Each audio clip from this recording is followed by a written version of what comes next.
You have a dream. Along the way, something else comes up. This something happens to make you more money. What do? Follow the new thing? Stick with your dream? Welcome to Kintsukuroi podcast.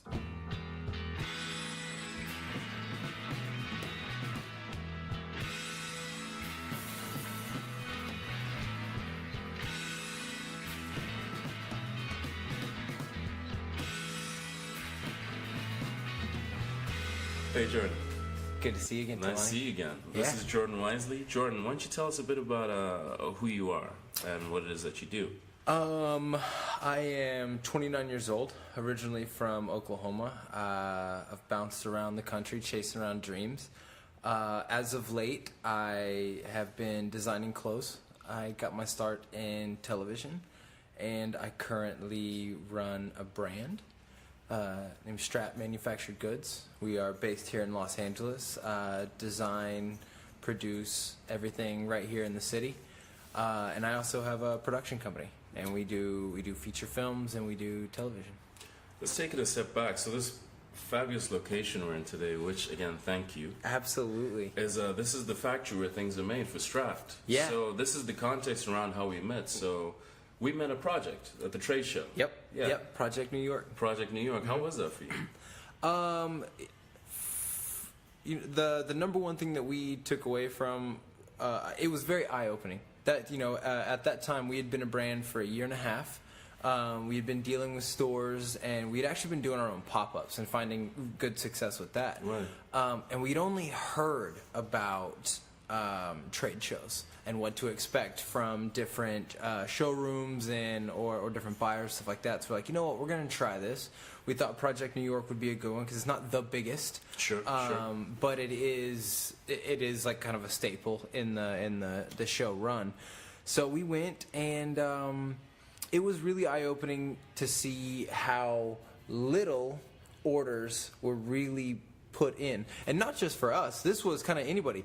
We did a lot of walking around the whole showroom floor, and even people that look like they just killed it with their booths. Nobody really buys like that anymore, and it makes sense.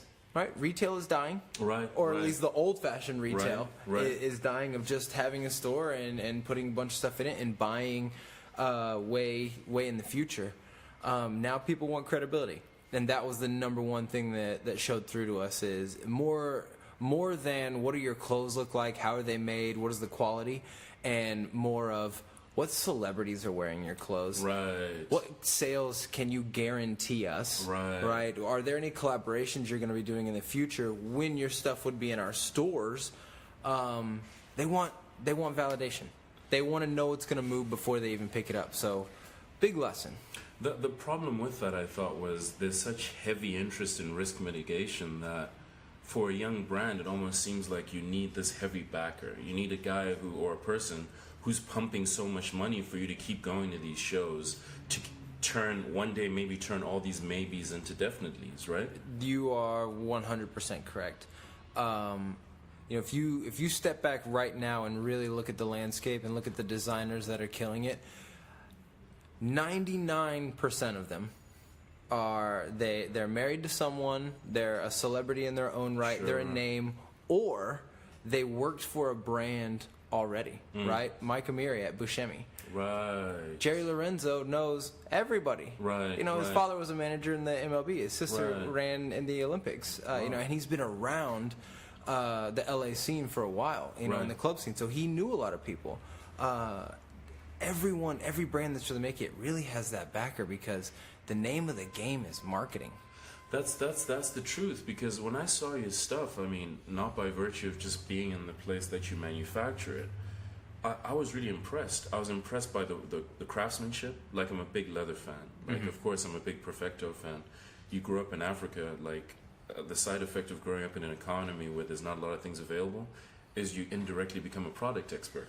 Yeah. So I became like an indirect product expert from just wanting these things and not being able to attain them. So looking at a shot jacket and getting familiar with Perfectos, living in New York, and looking at your stuff, the quality is not only on par, but in some instances it's higher, right? I mean, how does that feel for you, not being, I don't want to say validation, because that almost says you're doing it for a reason. That's the implication. But how does it feel for you not being received in the way that you deserve to be received at a show like that?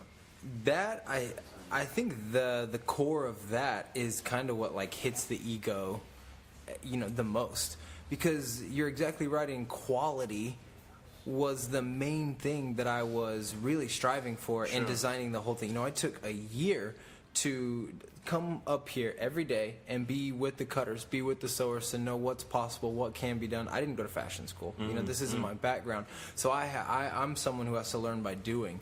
And I would just come up here, and Jose, he owns the factory, and he gave me a key to the place and said, be up here as much as you want. We love the energy, we love the brand, we love what you guys are doing. So quality has been the forefront. And then to get to stores, and if I had $1 for every time a buyer or a showroom said, this is amazing, this is beautiful, the quality is unmatched, I'd be a millionaire. Sure. But how many of those do you think wrote checks, right? And at the end of the day, that validation is that check. Because you could love this till, to the moon. But if it ain't paying you, you got to live. And that's when it starts to get hard on the ego and hard on the psyche, because you're putting your whole heart and soul into this thing, but you're not getting validated with the greenbacks. That's the tough part. I think that's been the conversation we've had at the Rat Black as of late, is that fact of, for everyone who tells me you have a really great idea and you're investing so much to go to these shows, you're investing so much to be in business, and instead of just hearing those words, the return has to be that involvement. Because you brought up a point earlier that all these guys in LA are connected. I was looking at a manufacturer one day just for the hell of it, like this one brand that I like that's coming up, they'll remain unnamed. But I found the manufacturer works with all these people who are the buzzed about brands. Yeah. Virtually everybody's under the same roof, and they all move together. Yeah. Yeah. That's what we do here. Jose's been in business for 27, 28 years.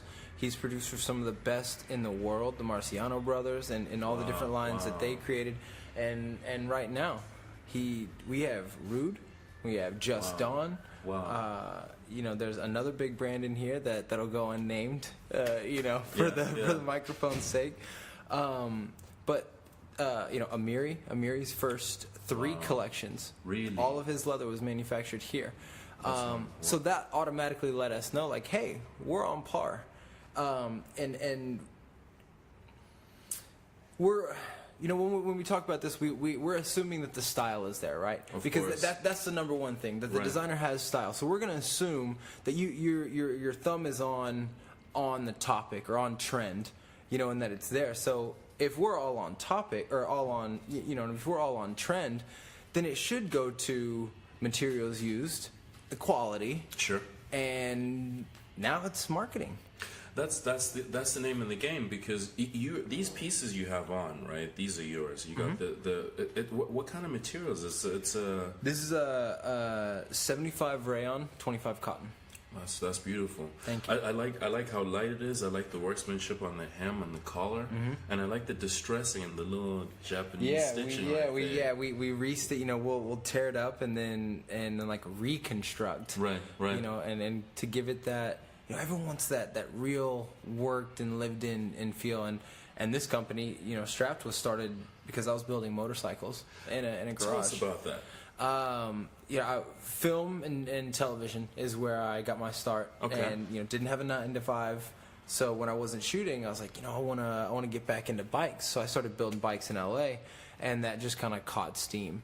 And people were like, yo, you should do clothes. Not everybody can buy a $15,000, $20,000 bike. Like, you should do clothing. And I was like, and I this is verbatim. I said to the first probably 3 or 4 people that said do clothes, I said, man, I really don't want to be in apparel. And then I started a whole brand. I walked in the factory and was met by Jose and his openness to explore new ideas, and all my green ideas at the time just coming in here, and I was like, yo, I can do this. This is just like building a motorcycle or working with metal or wood. It's just different materials. Shout out to Jose for having us use the space. I have to put him on there. Absolutely. This gentleman, Maya Studios. This is beautiful. But if you're in LA, you need some leather work, please come through. Yeah. So let's get back to that. So our first conversation that got in depth was about the function of the patches on the jacket, especially the function on the back of the jacket, because you built your jackets to address all the pain points for people on motorcycles, right? Yes. So is that the why for the brand? That was definitely a huge reason for starting it, because my push against apparel was there's enough t-shirts out there. There's enough shit out there. Sure. And so what is different about ours? Like, what can we do different to actually make a stand for, hey, buy us and not them? And so for me, it was function. Right. I don't see high fashion companies offering, like, you know, Saint Laurent's moto jackets are revered. They're so revered, but they're terrible for actually riding motorcycles. You know what I mean? Those things would destroy as soon as you hit the concrete. So that was the basis of starting it. It was okay. All of our designs need to be rooted in function. Right. And then how can we build on that function and use the best materials possible and the best craftsmanship? And I figured those things make a luxury product, because I'm fine with paying high prices for clothing, right? To be in luxury stuff, but I want to know that it's worth it. This is what's hard, I think, about living in LA, because we had this conversation too about one of my favorite brands, Black Denim, and I was telling you about that dichotomy I had in my head of being this young Zimbabwean kid who understands products, also being this leatherhead. But I don't know if that's probably something. Yeah, definitely. Maybe. But then, and the midpoint of finding Black Denim and trying to use Black Denim as a perfecto, and realizing that steer hide jackets are not the same as like a lambskin jacket. Correct. That even though it's technically leather, one of these is probably going to have more utility than the other. Yep. So could you attribute that appreciation for quality to where you're from? Like, tell us about where you're from. Oh, that's 100%. I'd say, like, subliminally, or, you know, like deep down in my subconscious, definitely. I'm from Oklahoma. Okay. And you know, we had a house on the outskirts of the little town that we lived in. Our town had 5,000 people in it. Wow. And we were like about 7 miles outside of city limits. You know, we had horses, cattle, dogs. We had land, and so chores. You know, had to feed steers. We slaughtered our own steers for the meat and the hides and everything. We'd provide meat to neighbors and all that. So using everything, like using all of the materials and finding a way to make it sustainable, or as sustainable as possible. Sure. And as clean as possible is a huge driving force in what we do. We use all of our leather comes from the third oldest tannery still operating in the world out of Montebello, Italy. Really? Yeah. We get, and see, this just goes along with everything we manufacture with where the top in the industry are manufacturing. So our quality's there. Our garments, or our fabrics come from Italy. Come from the same factory that Yves Saint Laurent gets their. Seriously? Gucci gets their leather from there. You know, this is. And so I was like, okay, what is this difference? And going all the way back to what we were saying, it's the backing, it's the dollar. Because nowadays in this landscape, it's marketing. Right. It's marketing, and right now our competitors are spending anywhere from $20,000 to $100,000 a month. A month. A month. You know what I mean? Look at Amiri, look at Fear of God, and look at, you know, what's being spent. You know, Fear of God, really, that's lucky for them that they team up with Nike, because Nike's going to take the brunt of that marketing. Course. You know, so, but you look at Amiri, you know, he did roughly 40-50 mil last year. Think of how, you know, think of what $100K a month is. It's really a drop in the bucket with respect to what the return is on that. Right. But for us, for the small brands, we don't have that. We don't have a big backer that's going to be like, hey, yeah, I'll cover that. I can lose a mil two right now because I know it's going to come back. That takes a lot of trust for someone to write that, you know, that 1-2-1-4 check that's going to get you through a year. Because that's what it takes. And I think the most difficult thing about that is the world that I live in exclusively, for the most part, is the world of just this T-shirts, hoodies, right? It's the world of trying to tell these stories using a medium that we're trying to reinvent now. So we're doing the Kanso thing, like I was telling you. but still it's within the confines of, it's still got limitations around it. Absolutely. And so we were finding even within our world that not having a backer leads us to having to make really tough decisions. Not just tough in terms of keeping the lights on, tough also in terms of how do you move to capitalize the little that you have. So you guys probably run into that too. Like who is it that your segment, if you were to ideally look at, it could be gender, it could be socioeconomic, it could be demographic, who ideally are the people that you're looking at?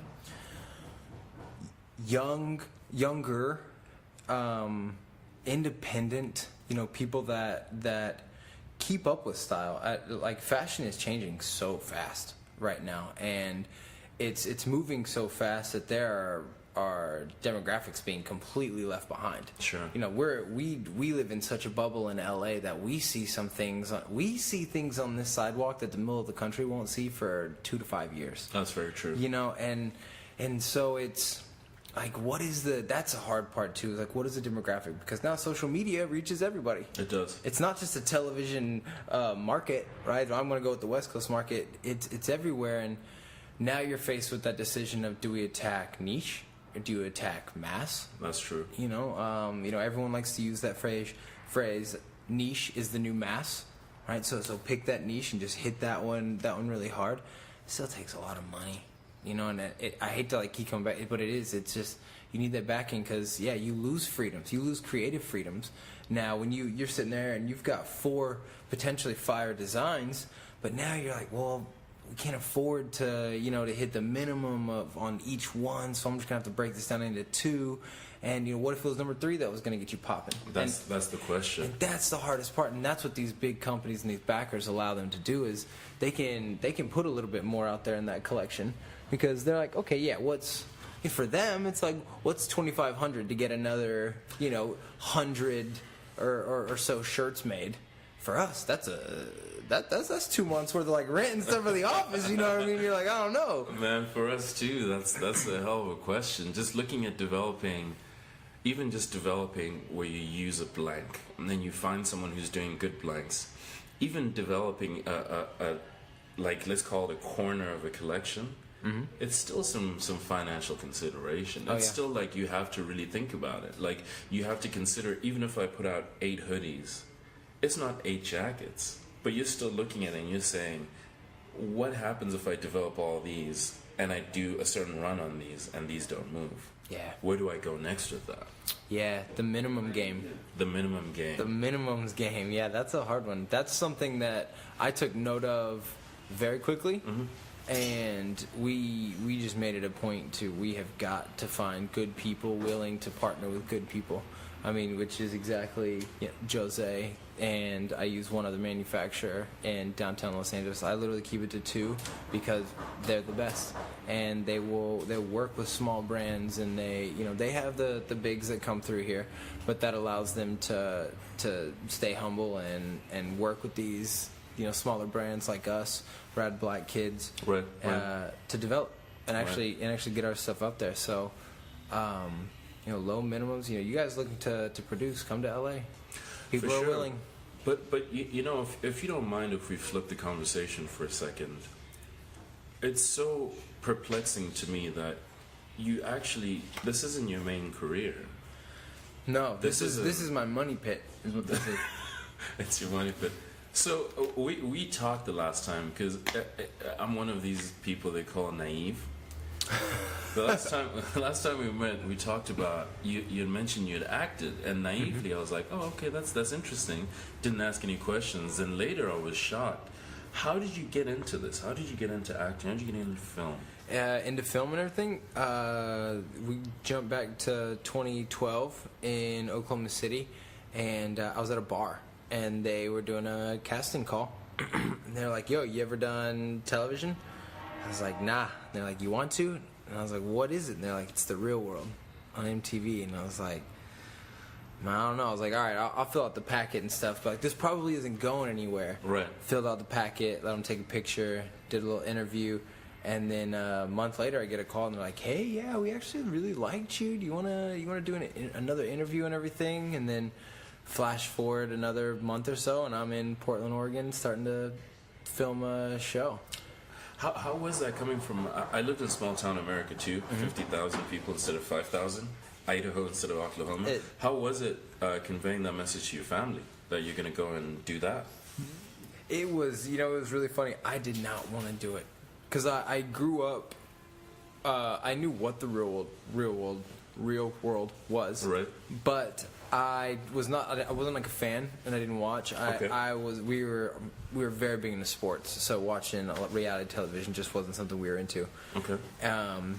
When they asked me to do it, I was like, man, I don't know, because all I know from that show is sex, drugs, and rock and roll. And just fights. Right. And I was like, man, I don't know. I don't want to have to try and explain myself 5 years from now. Like, hey, you're that guy who did that thing. Right. And it was my dad who was like, yo, man, you want to act? You want to be in movies and stuff? You need to get out of Oklahoma, because no director or producer is walking around Oklahoma saying, hey, kid, you want to be in a movie? And I was like, all right. He said, so go. Do the show, make friends with all the producers, and just ask them, what do you need to do to become an actor and a model? And I was like, all right. So I go out there, do it, made friends with everybody. They immediately asked me to do another show right after we finished filming. And I was like, all right, cool. I'll just keep this run going. Ended up doing 4 shows, just kind of bang, bang. And then I took a break, moved to New York. Studied acting at one of the best studios in the world, the William Esper Studio. Thank you. Okay. It was a long shot to get in, but I knew somebody who knew somebody, and they made a call, and they're like, hey, let this guy audition, and they let me audition, and got in. So do New York, and I did just over 18 months in New York, and that sucked. Why? It sucked. This was my starving artist phase. I had after you did those shows. Yeah, because reality television, it doesn't pay that great. It used to pay good, but it doesn't pay great now, because it's very kind of easy to go out there and find somebody off the street who's like, hey, you want to be on TV? Wow. Yeah. You want to act a fool? Sure. And so they can find people to do it now. The market's become very saturated in the last 10, 15 years. Okay. And so I had made just enough and saved up just enough to literally put myself through this 2-year program, and then hopefully kind of find some modeling stuff along the way to supplement. Okay. Buddy, was I wrong? Why were you wrong? I went to New York thinking hey, this is an equal opportunity thing, right? I got a kind of pretty face, I'm kind of good looking guy. I've gotten offers to model and stuff before, gotten in really good shape, and I was born with one hand, right? And something that I've always been very good at sports, pushed myself very far. I have friends' parents who'd taken them 2 years to figure out that I didn't have a left hand. Wow. And not because we weren't around them. I would play baseball in front of them. Right. And they just didn't know, because I don't ever use it or put it at the forefront of who I am. But pun intended, it still sticks out like a sore thumb when you're walking into castings. And I had 2 major companies tell me over the phone, I got down to the last, it was 5 guys for these campaigns for these 2 major companies. One is one of the companies, I won't name them too much, but one company is the underwear company that everyone knows. Wow. Right? And another one is a good brand that's not gas, but it would go in a truck. Wow. Okay. and I get down to the last couple guys in these casting calls, and been testing and all that, and they call, and they would pretty much verbatim said the same thing, Jordan, we love your face, we love your body, we love working with you, you're so fun to work with, but we're just not sure our demographic is ready for you yet, So that's code. Yeah, and I was like, okay, and look, I get it. I can't be hung up on them, because at the end of the day, this industry is an industry of perfection, right? That script has a perfect character, that campaign has a perfect model, or whatever it may be, and I wasn't it. And we're willingly putting ourselves in that line of fire. You're the second guest we've interviewed, and this is so ironic, because you two might not even know each other. This is something you have in common, right? This world. He said something so fascinating that was about Zen. And the first time you mentioned this to me, I found you had zen about it. I don't have that type of zen, man. Like, I mean, what about that do you understand? You have every right to not understand it. Why do you get it? Because it does not matter how we feel about the principle of the thing. It doesn't matter. It doesn't matter how much I want to fight. It doesn't matter how many days I would come home bawling from school, getting made fun of, or how many coaches would automatically, be kind of like, ooh, one-handed kid, he's probably not going to be as good. How many times you start out just from the bottom automatically that like it's not going to change. So you could beat your head against the wall, or you can just move right around it. Like I feel that we give more power to our problems than our problems actually have. Whoa. We could stand back and I could just say like, oh, it's never going to work. I'm never going to get into a movie, or I'm never going to get that role because of this. And then just quit and just go do concrete, right? Like I can go do concrete, start a concrete business or a construction, just do something and not have to worry about being pretty or being perfect. But this is what I want to do. We only get one life. These are the experiences that I want to figure out for myself. Mm-hmm. And you can always do concrete later. You can always fall back on something later. So I think just grit your teeth. The game is the game, I guess is what I'm saying, right? Like, right. The game is the game. And no matter how much we want to yell at the ref for not making a call, right? Because that's what we're doing. We're mad that society doesn't say, hey, man, you guys need to be better and let them play. It's not going to happen. It's just not going to happen. And so fuck it. You know what's so interesting is it sounds like your dad is a dad that's not really typical for quite a lot of people, where your father said to you, if you want to act, this is your opportunity.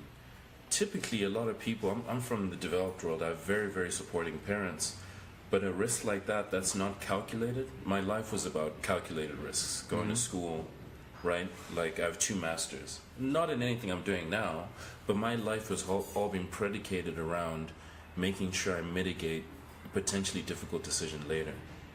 Your father sounds like he's the inverse of that, because he pushed you to do that. You know what? It was a really ironic thing, because my father was in the medical industry. Okay. He was a radiologist for like 16 years. So he was very, very persistent on, you need to be in the medical field. There's always going to be sick people. You need to be a doctor, a lawyer, or something like that. You need to get a scholarship. That's why sports were always pushed so hard. You need to get a scholarship. Okay. You need insurance policies. No, I think the hardest thing about making it in the entertainment industry is the start. Right? It's hard to get that start. It's hard for somebody to take a chance. And when the chance was kind of like served up, like, hey, here you go. Here's television. Do you want to do it?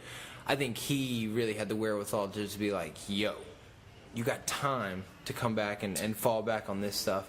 Wow. Whereas I was scared. I was like, bro, I do not want to look like a dummy on national television.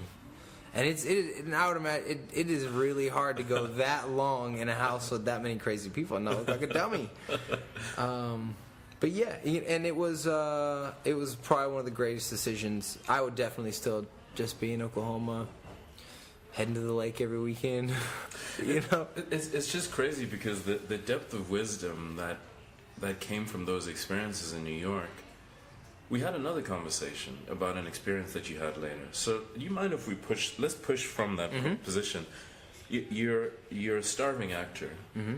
Some modeling stuff has come up. These 2 things have fallen apart with these 2 major companies. And what happens? Like, now this is the point of breaking. Is it fair to call it that? I mean, to the point that, I had moved to Brooklyn, to like Bushwick, and this was before Bushwick was dope. What year was that? This was like 2014. I was in Bushwick in 2012 to 13. Ironically. So right off the Halsey stuff. Yeah. So I'm in Bushwick, and we have this. It's a spot that only 2 people are supposed to be living in it, but we have 4 people in it. You know, because nobody can afford the rent. Of course. So everyone's just sleeping kind of wherever, paying $900, a month for rent in this spot. We're literally it like couldn't be written any better.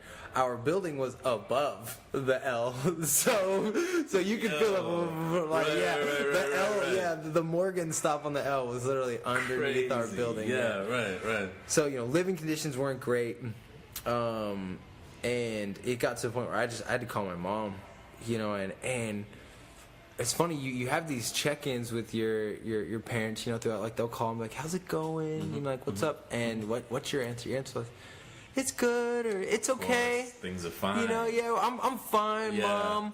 Until they're not fine. Until they're not fine for long enough that you just gotta swallow that pride. And I had to call my mom. I'm like, Mom, can you send me $50 for groceries? Like, I'm sorry, but like it's been hard, and I haven't gotten anything. I just paid tuition, for the semester, and you're just praying that, like, please help me find a way to make this decision okay. You have a year under your belt, and you're just like, for what, dude? For what? For what? Like, you're not getting any acting jobs because you're still in acting school. You can't get a modeling job for this. Luckily, I knew construction. Honestly, like I got a couple jobs from photographers that I had shot with. And they would, photographers have this thing where they'll complain about their studio. And so they'll be like, oh, yeah, I hate these floors, I really want to redo them. But, like, they want to charge me, like, $10,000 to do the floors. And I was like, I'll do it for $5, man. What's up?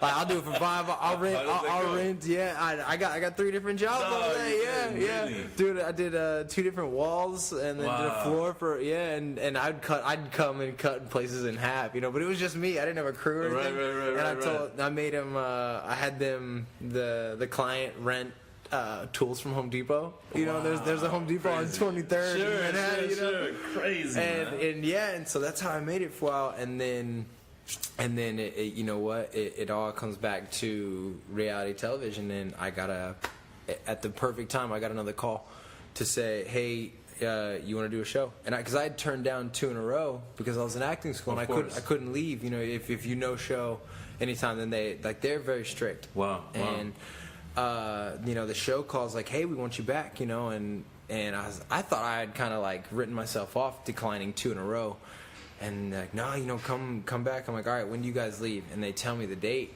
and it's 2 days before we end our thing, and I'm like, oh man, all right, I'm gonna slow play this and just try and work it out. And Bill, the instructor, Bill is one of the top guys in the industry. Like, everybody knows Bill Esper, and he's the kind of guy who'd be like, if you're in class, you're not ready to work, so you can't, you don't need to be. He does not approve of you going out there and getting a job. So I couldn't really bring it up to him, like, hey, Bill, I got this job that I got, and, sure. But luckily, the clouds parted, and they moved the leave date back a week. Wow. So I left 3 days after. Wow. The class ended, and that's crazy. I went, and then I actually won that show. Wow. And I competed on 2 prior, and I competed on 3 prior. This is my 4th show, so I competed on 3 shows, and the show I was doing was the challenge. And then for anyone unfamiliar with the challenge, it's this is the competition that kind of spawned all of them. Survivor, all of them. They're on season 34 now. Whoa. And it's been going for a long time. And the challenge is a competition show. You whittle down to finalists, and then the finalists compete for a sum of money in the end. And so I went from having to call Mom for $50. I do this show, get the contract pay, and then also won $125,000. So let's stop for a second. The podcast is called Kintsukuroi. Mm-hmm. We talked about the concept that there's this Japanese art form of taking a priceless vase, breaking it, mm-hmm. and putting it together with gold. So the idea of you calling for $50, there's a person who's listening to this, mm-hmm. who is at that point. Absolutely. So what would you tell them about that point in terms of perspective? That $50 point that's a point that I've recognized now. It happens multiple times, and it will happen multiple times in your life, right? We're gonna hit lows. You just have to remind yourself that this low is a little bit higher than my last low. And at the time, I couldn't see it. So, you know, if you'd asked me this question then, I couldn't answer it. But now I can say, what I would say to that person is, just survive today. And tomorrow is another opportunity. Tomorrow is another chance. And that's what I would tell myself in the moment, would just be like, hey, if I can get to tomorrow, maybe I'll get a call. Like, maybe a casting thing will come through. Like, maybe I'll get that job, right? Like, maybe you'll get something that gives you a couple grand or something like that. You're like, come on, like, something will come through. Maybe a fitting will come through for a couple $100 for the day. And then you just keep that optimism, and then eventually a call came. 125 is a new lease on life. Yeah. Hell, that's a lease on I'm sure it's like 12.5% on a McLaren. A 1994 McLaren, what was that Like model a called? P1 or something like that? Yeah, you remember the older one, the Yeah. first one. Yeah, I think, no, that's a decent sum, man. Yeah. That's quite good. I mean, what happens to your life at that point? Like, what's the high feel like? What happens? What do you do?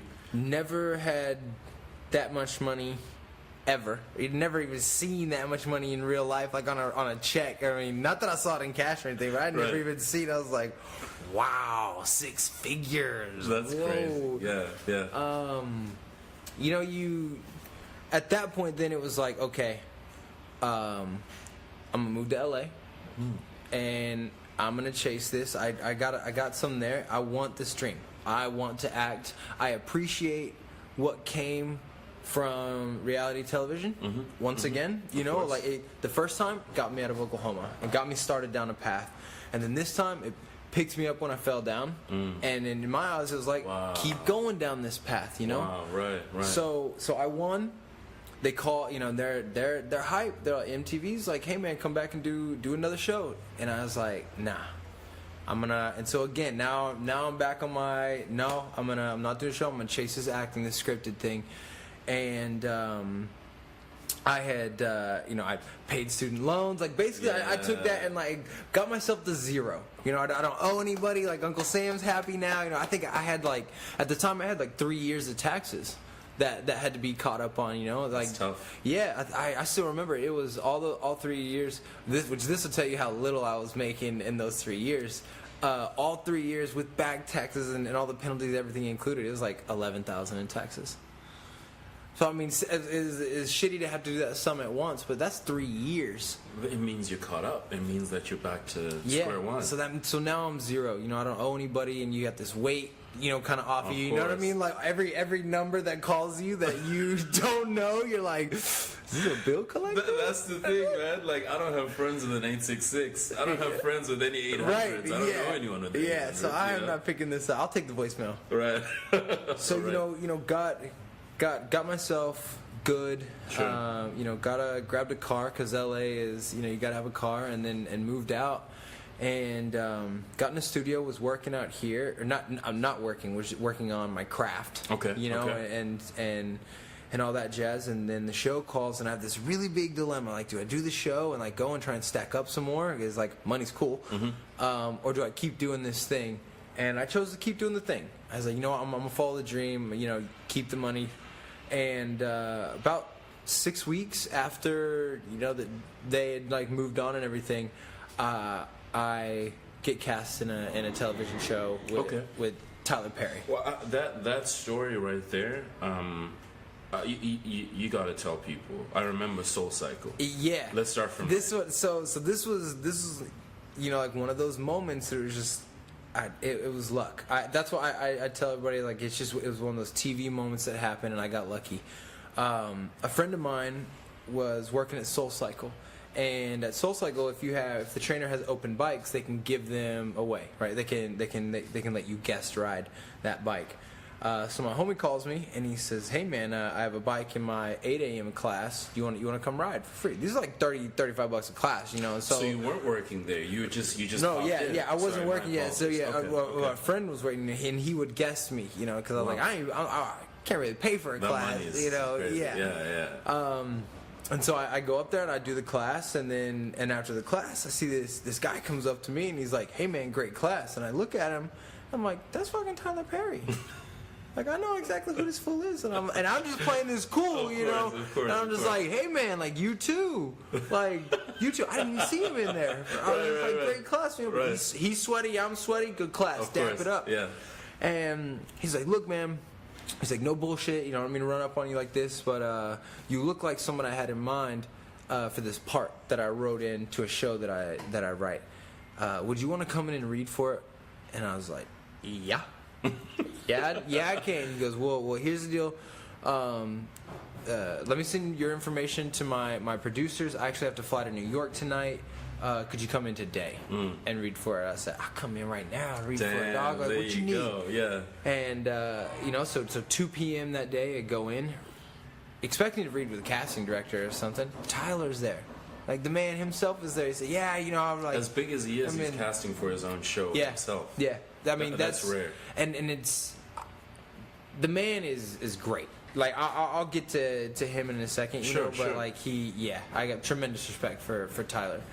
But I go in, I read with him. We read through probably 5-6 times. He'd give me a little direction, a little backstory on the character, and then he just looks at me and says, "Man," he goes, "I like what you're doing. Let's do it. Can you be in Atlanta in 2 weeks?" I said, "Yeah." He said, "You got an agent or a manager or anything?" And nope. I mean, that's what I've been doing ever from day one. Getting to LA, it was find representation. Of course, right. I went into probably 30. Maybe 40 different managers or agents, and all of them, nah. Like, it didn't matter the credentials, it mattered, you know what I mean? They want to know, like, have you been in anything yet? Yeah. Wow. Like, and this is like the biggest predicament to me is, have you been in anything yet? No, but I will if you represent me. Right. Well, you need to go get in something, and then I'll represent you. Well, listen, Mr. Agent, how can I get in something if I don't have an agent? This is the same struggle we have here, too. It's the same thing with getting into retail stores. It's literally, I equate talking to buyers to actors talking to agents every day, because that's what it is. Because everyone's trying to mitigate their risk, but I find it so impressive that you could have taken the money. That was always an option. Mm-hmm. It's strange because I've noticed that in your life there's been omens. A little bit. Would you say there has been, or? Yeah, definitely. I would definitely say that looking back. At the time, I wouldn't have, you know, I was just so caught up in whatever the personal struggle was right then. Right. To, like, not even see. But then when I look back and, like, you start to question yourself, because there's going to be a lot of times you're going to question yourself. I don't know anybody that doesn't question just themselves and who they are as a human, or anybody that I want to be running around with that doesn't, you know. And it's... You can look back and you say, like, "Oh yeah, you know what? If I wouldn't have done this, like, that wouldn't have happened, or if this wouldn't have happened, and then I wouldn't have got here." So it just kind of reaffirms, like, everything for a reason. Everything for a reason, and it's not happening to you; it's happening for you. That's the crazy part. I mean, keeping that objectivity is something that's nuts. But I've noticed that for people to make it to the top, there has to be a certain level of objectivity that you keep, where it's almost like you're a third person watching your life, and you're almost trying to make the best decisions, right? Where, like, you're looking at something and because a few times in your life you've been in the situation where you have to make this decision, and that decision is really predicated on your humanity and you deciding, let me go and chase this MTV thing. Let me get into the show, move to LA, they offer me again, let me look at this really, you don't have an out here that's got an answer, but you're using some of your humanity to say, okay, this is a better thing to go into, right? Yeah. I remember in college, in college, just kind of figuring out, like, happiness. Like, that's what you should attain. How did you figure that out? So sports were a huge force in my life. I mean, I was a multi-sport athlete my whole life. Okay. Played on national teams, was ranked in the world in different sports, you know, and so, like, it was my father was multi-sport college athlete. Wow. It was just one of those families. My younger brother is one of the most athletic people I've ever seen in my life. And we were so driven for that. Well, then college comes, and college, you know, shit gets very competitive. It's got to be your life to be a college athlete and a student. And so I was like, you know what? I want to try just being a student. I've never just been a student. So I want to see what that's like and do this whole college thing. And I started wakeboarding. And we couldn't really wakeboard. We grew up on the water, but we couldn't really wakeboard because we might get hurt for certain sports. Okay. So I started wakeboarding, and I picked this sport up so fast. It was like, oh, like you can fly, and you're on top of water. Right. And, you know, I love doing flips and gymnastics and stuff like that. And I love going big. You know, I grew up racing motocross, and I just love flying through the air. There's just something about flying through the air, like, because it's so unnatural for humans. There's just something about it that draws me to it. And wakeboarding is a sport, very much like skateboarding. It's creativity, right? You could have 10 guys do a kickflip, and they could all look different. I mean, fundamentally, it's the same trick, but it's just style. That's the way what you put on it, the sauce. Yeah. It's always about the sauce.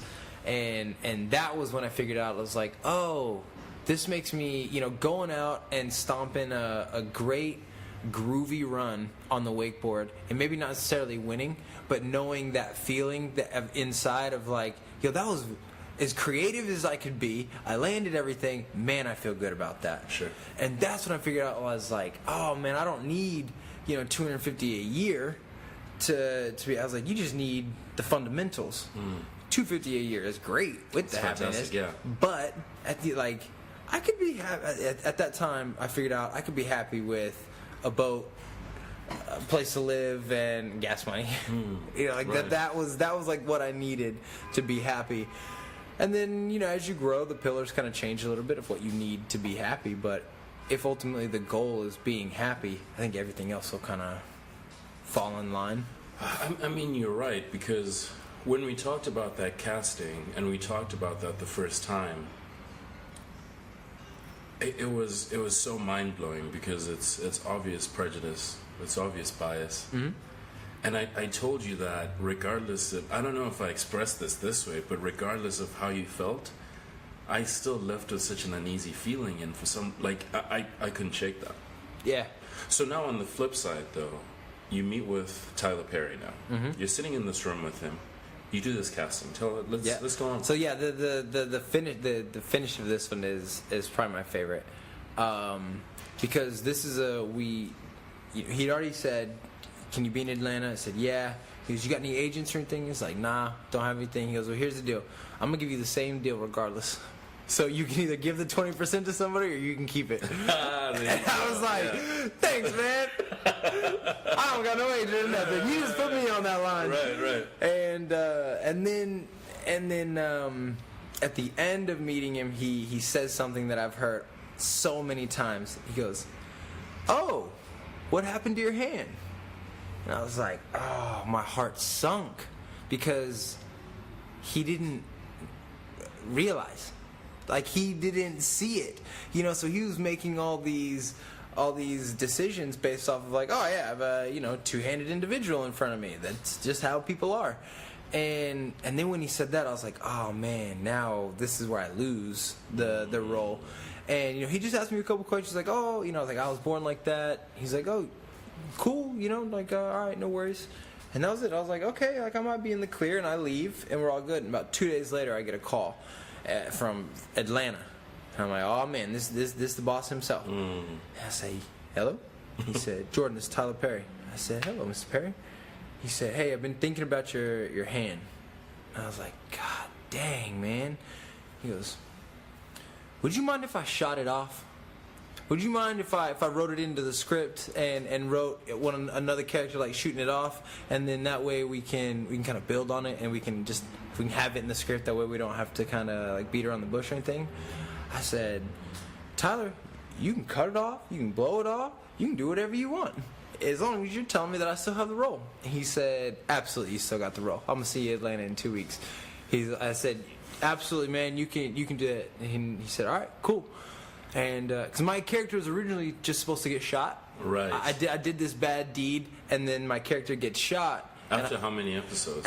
In the first episode. Okay. Right, and like the first episode that my character's introduced, I get shot, and then it was supposed to be this story of I was shot by another police officer, and I'm in the hospital, and they don't know if I'm going to live or die. And so now the cop is worrying, like, oh, if this guy lives, he's going to tell that I shot him. Sure. Right?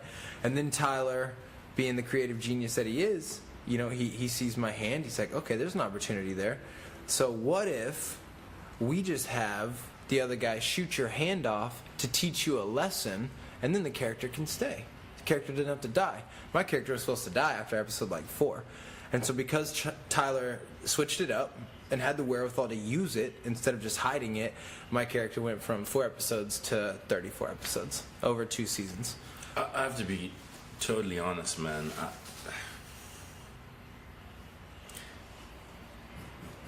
It's like nothing to say. I know! But I talk a whole goddamn lot, and I think that Zen is almost like divinely inspired understanding.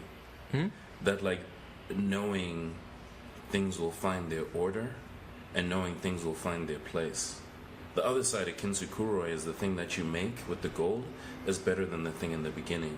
Even though the thing in the beginning was worth money, the thing in the end is now unique and it's beautiful. One of one. And it's sewn together. You know, that gold, it takes time, it's monotonous, and so the energy and the love and the time that was put into that, absolutely, it puts, you know, the inherent value of that, the new put together piece, vase, right?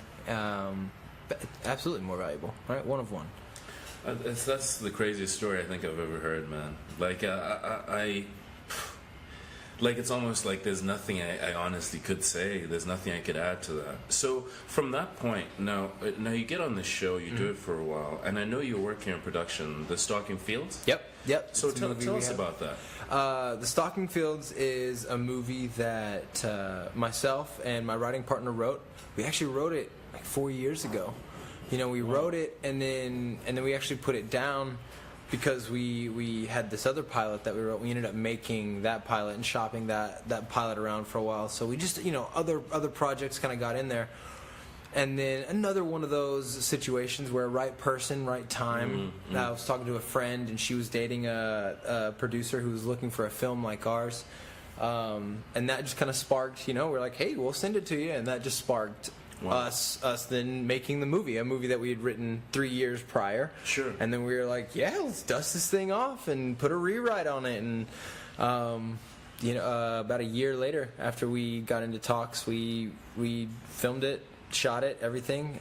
We were actually in the middle of filming it when we met. Yeah. I had to leave. We were 10 days into production. I had to fly from Sacramento to New York. My CMO, Chief Marketing Officer, Kate, who you met as well. Okay. You know, she prepped a lot of stuff, and then we arrive in New York, set up everything, do 3 days of project in New York, and then I immediately hop on a plane, fly right back into production, and, you know, put the headphones on, and let's keep going. That's fantastic, man. That's fantastic. So, if we had to say, like, do you want to plug anything? Do you want to let the people know what's happening? Should we talk about Strapped a little more? Let them know where they can shop it, how to get it. Absolutely. You know, Strapped right now, we visit our Instagram. We have a website, strappedmfg.com. Strapped is something right now that I think I'm going through a phase of like trying to really transition and really figure out how to just make our voice louder. Sure. You know, I as a designer, I got really caught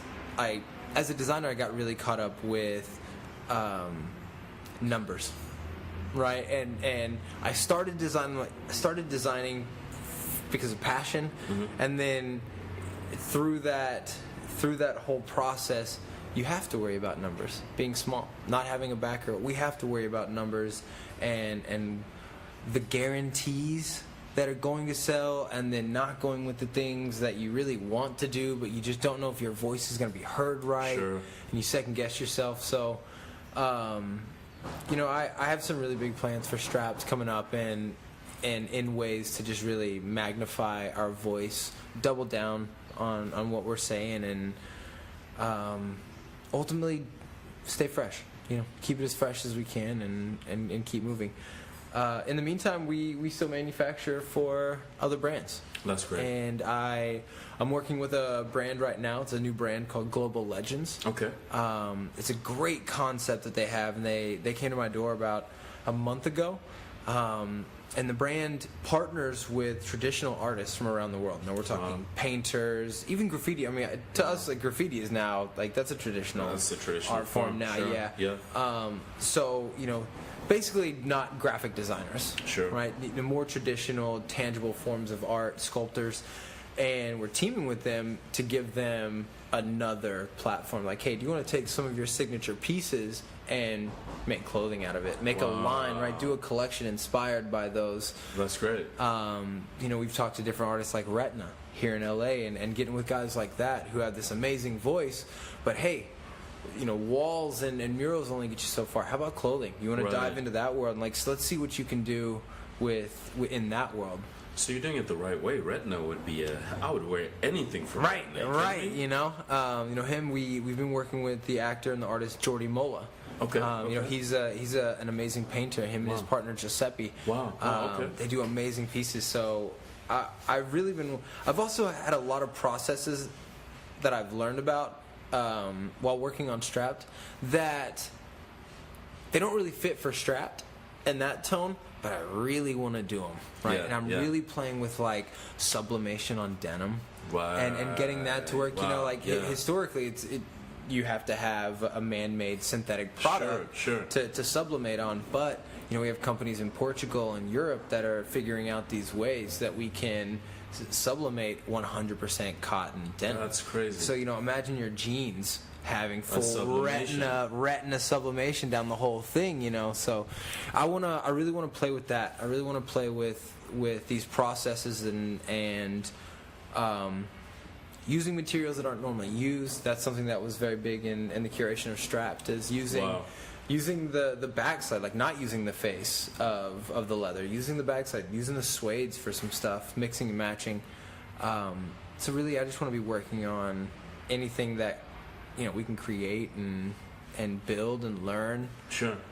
Touch people. I love meeting new people and combining thoughts, and so I don't know. I just like creating. So I'll stick to production and clothing for a while. I'll be completely frank. We're new to this, and it really means the world that you took time. It is my pleasure. Really I was very happy to hear from you and have the opportunity. So thank you. Thanks, Jordan. Absolutely. Yeah. Thank you for listening to Kintsukuroi podcast. This production is brought to you by the Rad Black Kids. Also, if you want to tell your friends about this podcast, tell them to check out www.theradblackkids.com. Tell them to check out Spotify and iTunes and search Kintsukuroi. Production credits are Wasani Gazimbi with our wonderful intro music, Tulani Gazimbi, your illustrious host, Jonathan Hammer, your talented cameraman as well as production guy. Video should be available soon, but until then, check out every Thursday night at midnight Pacific Time, Kintsukuroi podcast.